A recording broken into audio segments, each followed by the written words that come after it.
Brought to you by खाता book. इसका technology का लाभ तो कम नहीं हो सकता है, लेकिन क्यूआर का हिसाब सिंपल हो सकता है। क्या? कैसे? खाता बुक क्यूआर से मैन, ये सब ऐप से पेमेंट एक्सेप्ट करता है और फुल हिसाब को एक जगह दिखाता है। अरे हिसाब सिंपल हो गया। खाता बुक बिजनेस हुआ इजी मैन।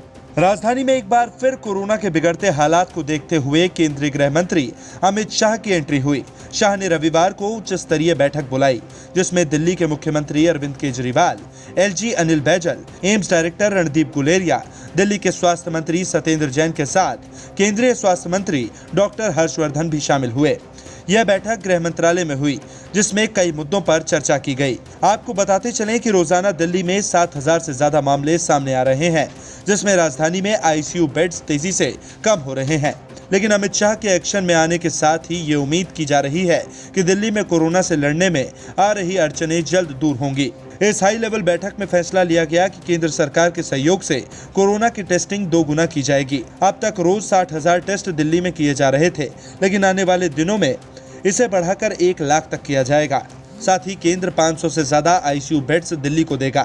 केंद्र सरकार ने आज एश्योरेंस दिया है कि वो जो डीआरडीओ का सेंटर है, वहाँ पे अगले 2 दिन में 500 आईसीयू बेड्स उपलब्ध करा दिए जाएंगे और उसके अगले कुछ दिन में 250 और, तो लगभग 750 आईसीयू बेड्स वहाँ पे अवेलेबल हो जाएंगे।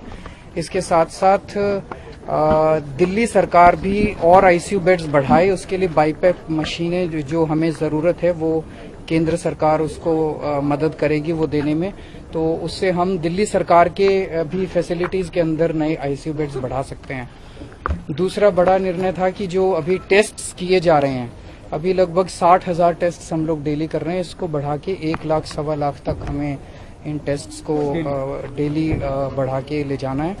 इसके अलावा दिल्ली के संवेदनशील इलाकों में स्वास्थ्य मंत्रालय तथा आईसीएमआर की मोबाइल टेस्टिंग वैन को तैनात किया जाएगा।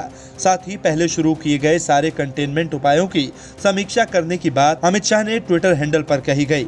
उन्होंने कहा कि मोदी सरकार ने दिल्ली में स्वास्थ्य कर्मियों की कमी को देखते हुए सीएपीएफ से अतिरिक्त डॉक्टर और पैरामेडिकल स्टाफ देने का निर्णय किया है। उन्हें शीघ्र ही एयरलिफ्ट करके दिल्ली लाया जाएगा।